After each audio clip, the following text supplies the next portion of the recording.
Welcome to another edition of This Fucking Guy, the series where we pick one fucking guy who has made America worse and explain why they suck. I'm Erin Ryan, host of Crooked Media's Hysteria Podcast. And I'm Alyssa Mastromonaco, the other host of Crooked Media's Hysteria Podcast. Alyssa, March is Women's History Month, and to commemorate the occasion, we're highlighting a woman who may be history, but whose stench-like legacy still clings to the American conservative movement like cat piss on a pleather jacket. Might as well throw the whole jacket away. You're never going to get the pee off. But before we go any further, does this quote ring any bells? I'd like to thank my husband, Fred, for letting me be here. Oh, that quote. I know it well. A shitpost before shitpost existed. And a favorite way that today's shit-stirring subject liked to start speeches. I'm speaking, of course, of the dead anti-feminist Phyllis Schlafly. It's not mean to say she's dead because it's true. Despite the fact that she's a woman, she's hands down the most influential and powerful of the fucking guys we've covered so far. Sorry, Ken Paxton, you got beat by a girl. Ah, yes. Phyllis Schlafly, the girl boss from hell, dragging the country down with her, the queen of second-wave pick-me-dom, a humorless, cruel hag until the very end. And it's not sexist for me to call her a hag. According to Schlafly, sexism is just something feminists made up to hurt men. She was a beacon of hypocrisy, homophobia, and hate. She was an internet troll before the internet even existed. Most people know her as the woman who almost single-handedly iced the Equal Rights Amendment, but she's also influenced everything from the Republican Party's irreversible embrace of racism to QAnon to the end of Roe v. Wade to the bathroom wars to weaponized white woman tears to transphobic panic. I am already annoyed. All right, Alyssa, are you ready? I should have taken an edible before this one. Phyllis McAlpin Stewart was born on August 15th, 1924 in St. Louis. Ooh, a Leo. Hey, if she were alive today, she'd be turning 100 this year. Happy birthday, Phyllis. Hope it's not too hot down there. Her mother, Dottie, had multiple college degrees, pretty groovy for a woman in the 1920s, and her father, Bruce, was a machinist and industrial equipment salesman who was 17 years her senior. When Phyllis was a little girl, her dad lost his job and had a hard time finding work to support the family. Even though government aid was available to them, Bruce refused to go on the take because his hatred for FDR was more important to him than his family's well-being. Dottie sprung into action, working multiple jobs to support the family on her own.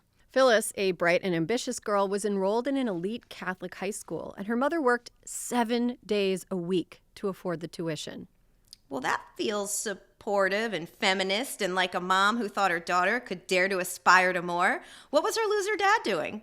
I don't know. World of Warcraft didn't exist in the 1930s. Hitting a hoop with a stick and running down a dirt road? I don't know. Phyllis was a bit of a Lisa Simpson. She graduated from Washington University in St. Louis at only 19 years old and received a scholarship to attend Radcliffe, which was a sister school to Harvard. She had to go to Radcliffe and not Harvard because at the time, girls weren't allowed to attend Harvard. I mean, can you blame them? You wouldn't want a woman to show up and menstruate all over the crimson. She later recounted that she'd faced zero discrimination during her education, the path of which was literally dictated by rules meant to exclude women from certain spaces. She got her master's degree in only 9 months. Phyllis took a job at a bank as a researcher where she wrote a newsletter. An original Substacker.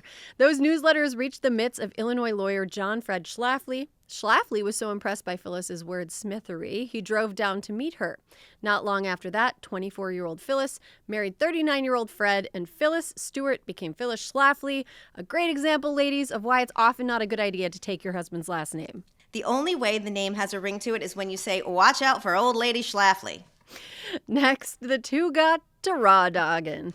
Phyllis would have her first child at 26 and go on to have 5 more after that one. 4 boys, 2 girls, the younger of which she'd named after herself, Phyllis Schlafly Jr. I'm not even kidding.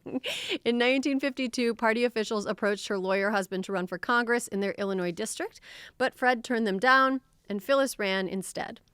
What was her campaign like? Betty Crocker meets Marjorie Taylor Greene, to be honest. She accused her opponent, longtime incumbent Democrat Melvin Price, of cozying up to communists, and she believed without evidence that the man who dropped 2 bombs on Japan was giving nuclear secrets to the Reds and was using Chinese mind control techniques to brainwash Americans into wanting universal health care.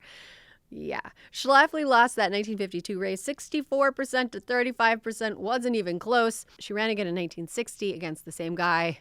Lost by an even bigger margin. Voters were like, no, with an exclamation point this time. She ran for office one more time in 1970 and lost a third time. Speaking of communists, when it came to hating commies, Phyllis Schlafly was basically Pinochet in a nursing bra.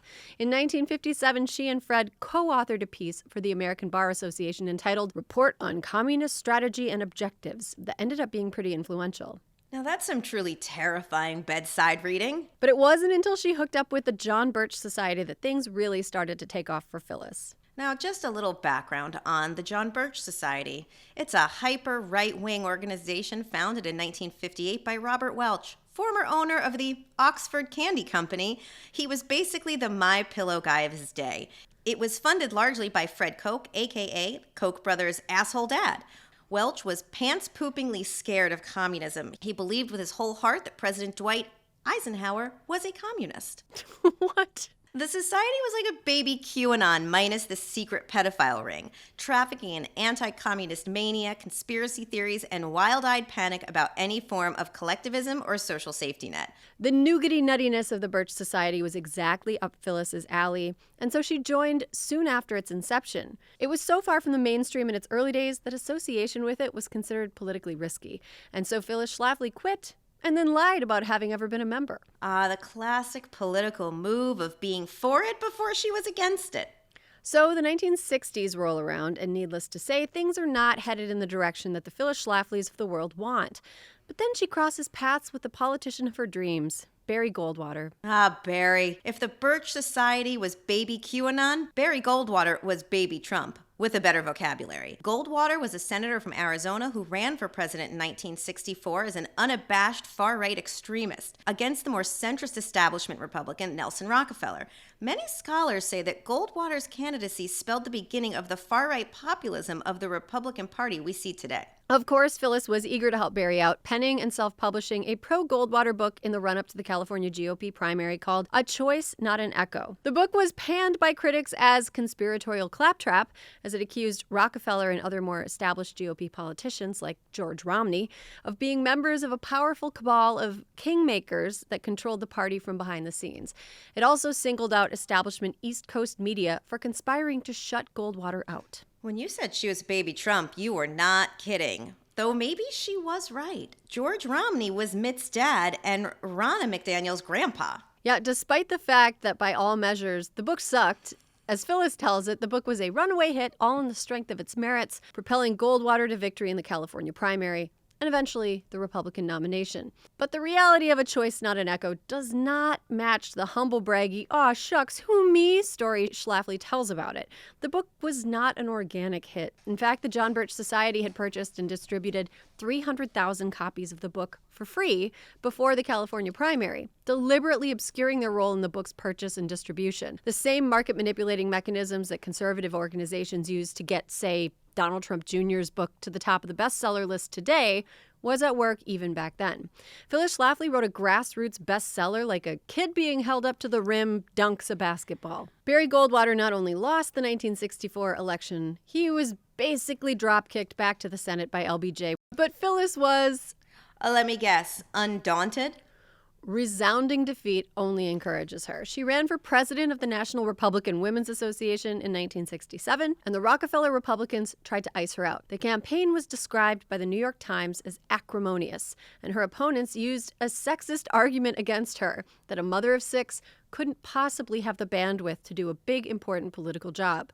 A year later, Schlafly wrote a bitter essay about women being taken for granted by the Republican Party, writing, "Women will continue to be ignored in the centers of political power until they hold a substantial percentage of public offices and are elected to party positions." If only there were some kind of ideology that aimed to make it so that women had more power. We could only hope that an ideology like that will one day exist. Phyllis Schlafly only cares about women when they are her. What's super interesting here is that Phyllis Schlafly could have sidestepped their concerns about their homemaker mommy responsibilities if she'd just told the truth, which was that she was not actually doing all that homemaking and mommying herself. Much like a professional trad wife influencer spending her day baking cookies in a gown, or Ivanka Trump, Schlafly conveniently didn't mention the fact that when she was quote-unquote a mom first, she had domestic help, as in nannies, plural. We know this because in a 2011 interview, Schlafly's niece, Suzanne Venker, said the following when asked how Schlafly managed to have it all. "I'm in a pickle because I haven't been asked this directly before. I'm going to say this the best way I can. She had domestic help. She wouldn't have called them nannies, but she had people in her home. That's what she chose. Did she mention that fact enough to get her point across to young people about how she managed to do it? No, she did not." Well, this is what Phyllis actually told people. How did you manage to do this with your family? Well, most of my books I wrote after I put them to bed at night, after 10 o'clock at night. This is giving me some real Katie Britt from Alabama vibes. Yeah, we'll get to her a little bit later, too. Phyllis was a giant hypocrite, and frankly, on behalf of stay-at-home moms and homemakers who do all the invaluable work of child rearing all day without hired help, Phyllis is stealing valor by cosplaying as a full-time mommy. She even had the gal to write a book in 1989 called Who Rocks the Cradle? A Missive Against Daycare Subsidies, because children should be taken care of at home by their mothers. Unless you're Phyllis Schlafly's kids. Of course not. Phyllis Schlafly gets to do whatever she wants. She went to law school in 1975, which is actually pretty cool. She was 50 years old, graduated near the top of her class. Unfortunately, she was stealing a spot that could have gone to a male breadwinner, if you ask me. Which brings us to the pet cause that would elevate Phyllis Schlafly's profile so much that one day Cate Blanchett would play her in a miniseries about what an asshole she was. And that was the Equal Rights Amendment. It sounded so simple. Equality of rights under the law shall not be denied or abridged by the United States or by any state on account of sex. And it had huge support. On October 12, 1971, the House approved the Equal Rights Amendment 354 to 23. Early the next year, the Senate did the same, passing it 84 to 8. It had the support of Presidents Richard Nixon, Gerald Ford, and Jimmy Carter, the League of Women Voters, the AFL-CIO, and the National Education Association. Within a year, 30 of the 38 states needed had voted to ratify the amendment. But then along came Phyllis, the turd in the punch bowl. She saw this as an opportunity to make herself more important, and because being important was the most important thing to her, she couldn't resist taking it. She started an organization called STOP, which stood for Stop Taking Our Privileges, which is a bad acronym. It reminds me a little bit about how in Twin Peaks the character of Bob is an acrostic for Beware of Bob. Did Phyllis Schlafly invent the Black Lodge? Maybe. STOP eventually turned into the Eagle Forum, which still exists to this day. I'm going to read some excerpts now from a 1972 piece entitled, What's Wrong with Equal Rights for Women? To get a sense of the way that she argued. By saying something half sensible and following it with something batshit insane. A man may search 30 to 40 years for accomplishment in his profession. A woman can enjoy real achievement when she is young by having a baby. She can have the satisfaction of doing a job well and being recognized for it. The great heroes of women's liberation are not the straggly-haired women on television talk shows and picket lines, but Thomas Edison, who brought the miracle of electricity to our homes to give light and to run all those labor-saving devices. Or Henry Ford, who mass-produced the automobile so that it is within the price range of every American man or woman. The claim that American women are downtrodden and unfairly treated is the fraud of the century. The truth is that American women never had it so good. Why should we lower ourselves to equal rights when we already have the status of special privilege? Yeah, of course, a woman with a rich husband and multiple nannies would think that being a stay-at-home mom is easy. What Phyllis Schlafly had was a husband who gave her money to outsource domestic drudgery, and she used her spare time to dabble in politics like it was a hobby. Quote, another bad effect of the Equal Rights Amendment is that it will abolish a woman's right to child support and alimony and substitute what the women's libbers think is a more, quote, equal policy that, quote, such decisions should be within the discretion of the court and should be made on the economic situation and need of the parties in the case. Careful, Phyllis. The Andrew Tates of today would call that a gold digger attitude. She goes on, reading the spring 1972 issue of Ms. gives a good understanding of women's lib and the people who promote it. It is a series of sharp-tongued, high-pitched, whining complaints by unmarried women. They view the home as a prison and the wife and mother as a slave. Women's lib is a total assault on the role of the American woman as wife and mother and on the family as the basic unit of society. They are promoting federal daycare centers for babies instead of homes. They're promoting abortions instead of families.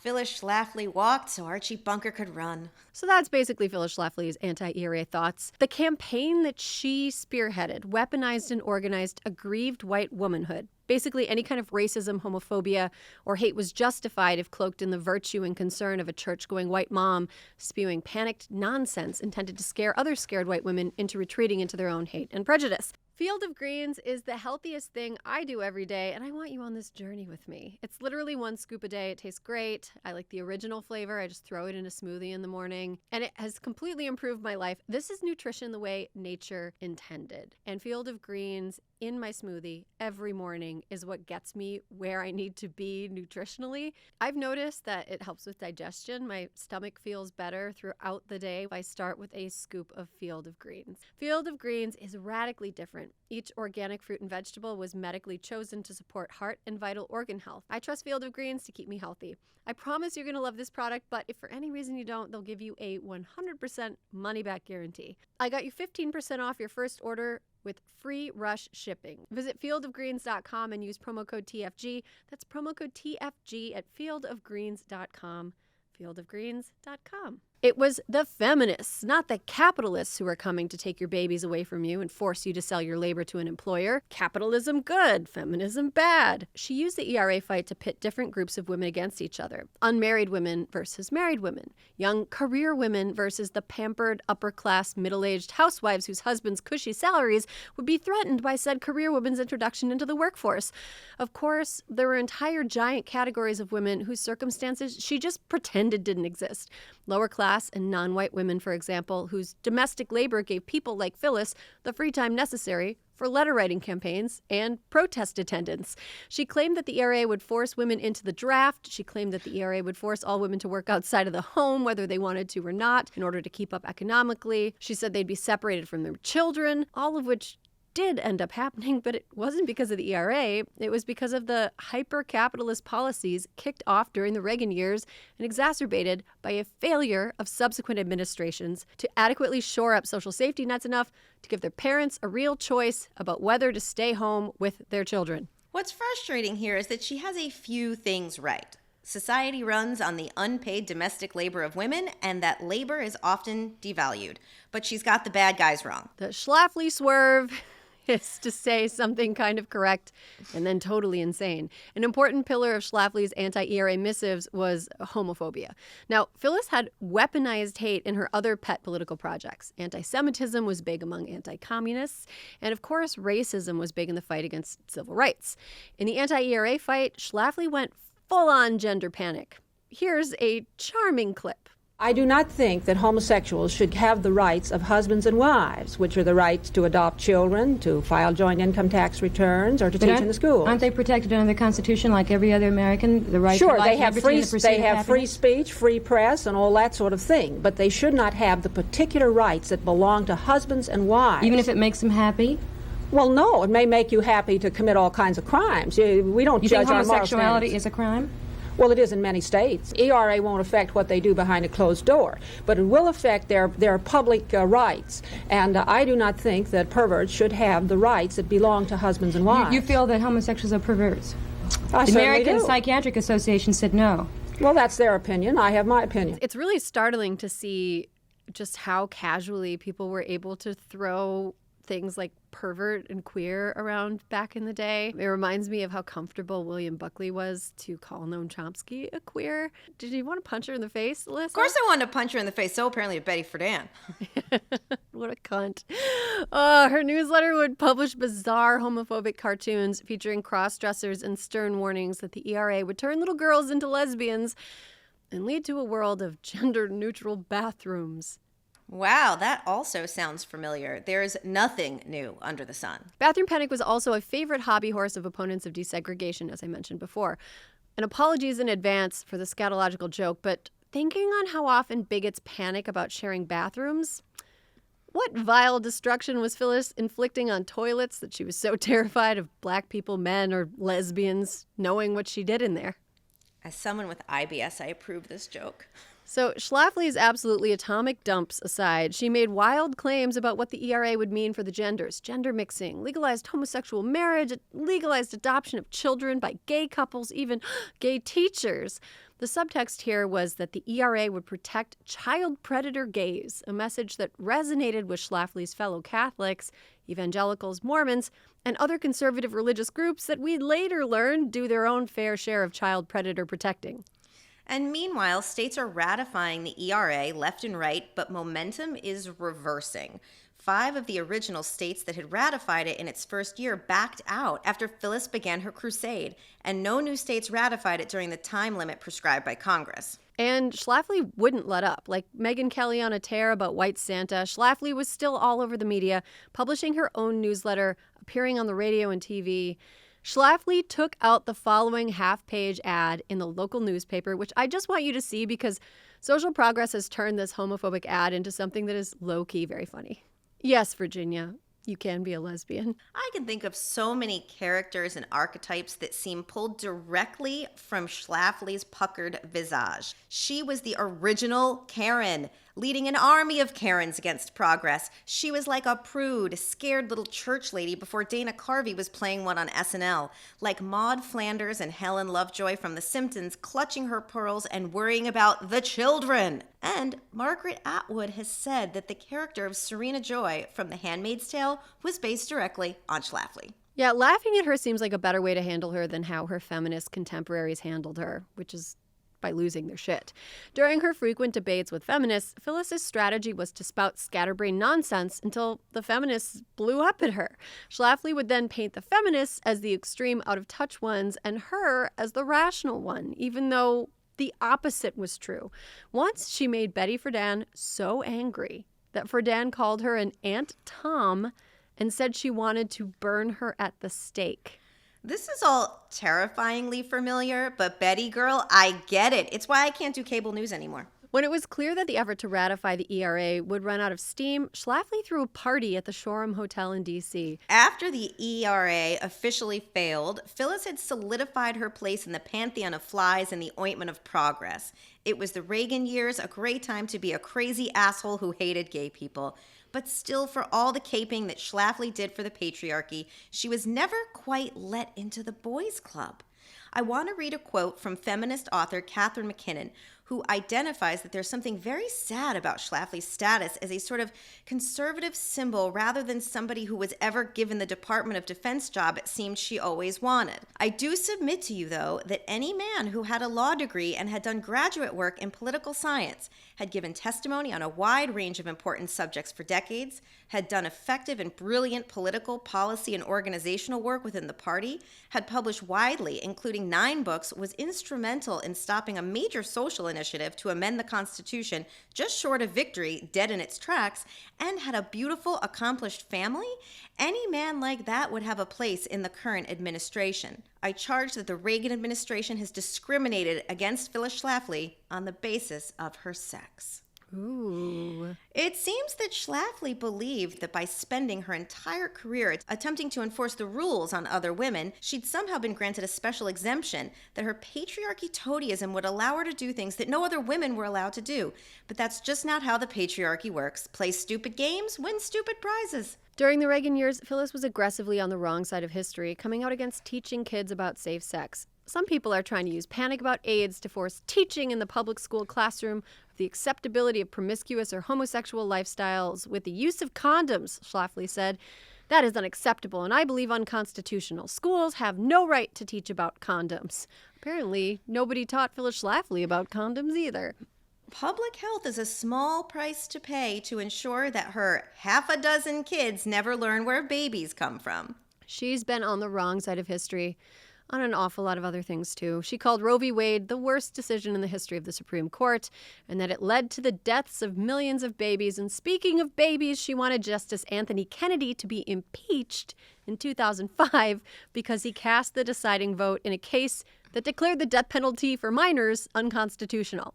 I don't get it. She also believed until the end of her life that marital rape wasn't a thing, saying in 2005, 12 years after the last state made it a crime, that, quote, by getting married, a woman has consented to sex. She endorsed Michelle Bachmann for president in 2012 and was reportedly considering endorsing Ted Cruz for president in 2016. Maybe his marriage reminded her of something. Poor Phyllis Schlafly Jr. Phyllis Schlafly, too. Too fast, too Phyllis. Schlafly's homophobia was exceptional even for the time, but her message resonated. Concerned white suburban church-going moms really recoiled at the idea of having to share a bathroom with a gay person. But unbeknownst to Phyllis, she'd been sharing a bathroom with a gay person for a long time. Her son, John, who came out as gay in 1992 after being outed by QW magazine. Phyllis didn't disown her gay son. She embraced him. He's currently employed as an attorney for the Eagle Forum. They were on good terms until the end. John even defended his mom against Cate Blanchett's devastating portrayal of her in the 2020 limited series Mrs. America. Okay, first of all, Phyllis girl, when Cate Blanchett plays you, you only say thank you. And maybe if you had not been such a caricature, you wouldn't have been such fodder for a streaming show. Phyllis endorsed Donald Trump in 2016 after some trepidation, and then on the day her book, The Conservative Case for Donald Trump, was published, she finally croaked.